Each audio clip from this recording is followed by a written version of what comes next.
Love them or hate them, some films turn around to be cult classics. Let's talk about it.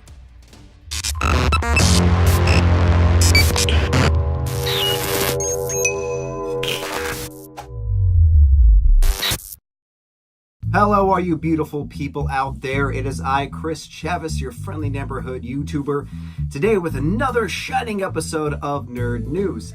Now today we're going to talk about movies that were critically panned as garbage, but end up finding life after the big screen and on the small shelf at a video store. A video store is like Blockbuster, where you would go and rent a movie, which is called a VHS tape. We'll get into that at some point down the episode. Now, some of these movies did go on to have great pop culture reference and a great memory in all of our minds. But at the time when they came out, it was bad. Let's just say it was like, it wasn't Batman and Robin bad, but it was box office, like, why did I put money into this movie and you made me what? Enough money to get food at IHOP? I don't know. So let's kick this off by getting into a time machine and going way back to 1985. That's actually not that long ago. I was born in 83. But in 1985, a little movie came out called Clue. Now, Clue is based off of the Hasbro board game, which takes a bunch of people together in a mansion, and it's a murder mystery. Who did what, where, with what weapon? That's pretty much the movie. Now, what made this movie fail when it came out in 85 was because of how quick the dialogue was and how quick the action was in this movie. You have to think, it's a board game. Colonel Mustard killed Professor Plum in the library with a ratchet. End of movie. They actually had to have a story. And this movie is really quick. It feels more like a stage play than it does an actual movie. I think that's what rubbed the critics the wrong way. The crazy thing is, this movie, that was almost Christopher Walken. The crazy thing about this movie is it had an amazing cast led by the legend Tim Curry. So what took this movie from a box office flop and into pop culture status? Well, that lies in the sales of the VHS tapes that came out. I had a little place called Blockbuster and movie rental stores, and I know what you're thinking. Chris, what is a VHS and what's Blockbuster? Well, there's two things you can do. Google Blockbuster and ask your parents what a VHS is. But like I said before, Clue is a fantastic movie. It does feel like a stage performance more than an actual motion picture. I give it 2 thumbs up. If you haven't seen it, seriously check it out. It's a great movie. Next, we're going to move from 1985 and move on to 1995, and we're going to stop at a place called The Mall in Kevin Smith's Mallrats. Now, Mallrats follows 2 good friends, T.S. and Brody. They are 2 random slackers who just hang out at the mall all the time.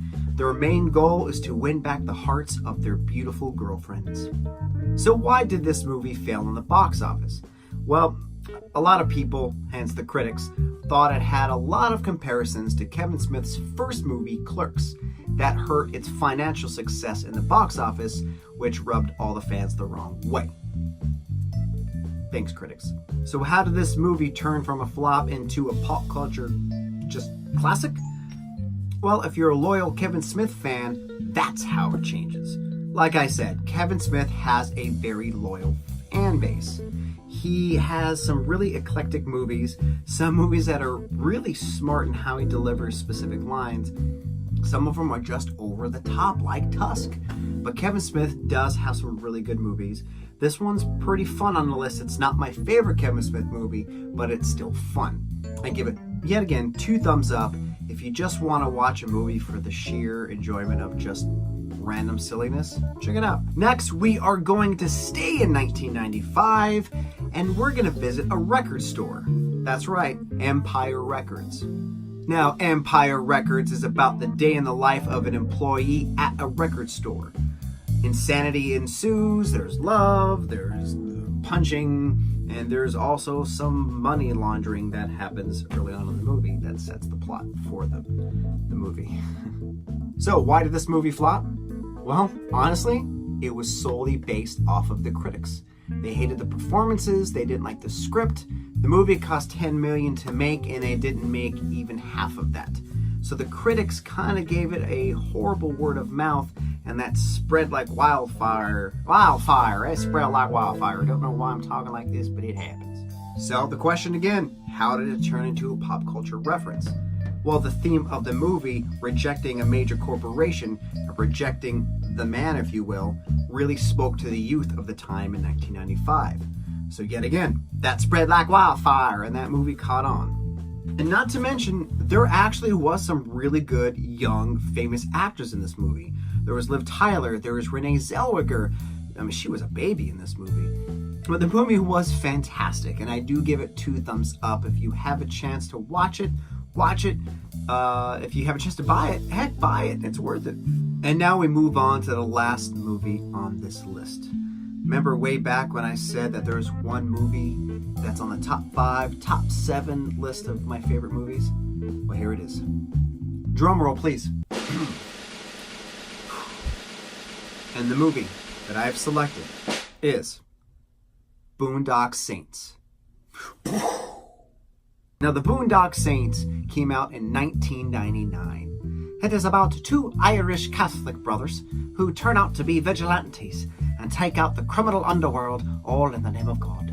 So how did this movie fail in the box office? Well, production was a nightmare from day one. It was so bad that the distributors of the movie forgot that the movie was even happening. At the very last second, they were like, oh yeah, you're doing this.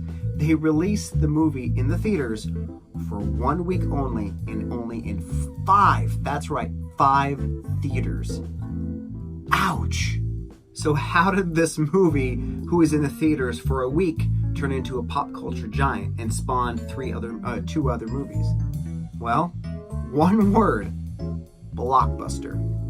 Director Troy Duffy made the deal with the largest retailer in the world at the time, and with this rental sales of this movie, the movie ranked in $50 million. What a big jump from being in the theater for a week and 5 screens in 5 theaters to make $50 million. Can you imagine if that movie came out now as a Netflix original? Do you know what I mean? Like how big pop culture reference was from word of mouth, but moving it onto something that you could instantly stream, like it would be huge. Seriously, if you have a chance to watch this movie, watch it. It feels like a Mark Miller comic book. Mark Miller is the guy who wrote Kick-Ass. This movie has these over-the-top characters that that seem to fit perfectly in this little world that is just full of, yes, violence and a lot of swearing. I mean, it's about 2 Irish brothers. I mean, what do you think's gonna happen? They're not gonna be like, gosh darn it, oh gee Nelly, oh shirt. And that's my list. I hope you guys enjoyed it. I'll be doing a second part to this because there are movies that I left out. Don't worry. But thanks for listening. If this is your first time visiting my channel, please hit the notification bell to be notified of all new episodes.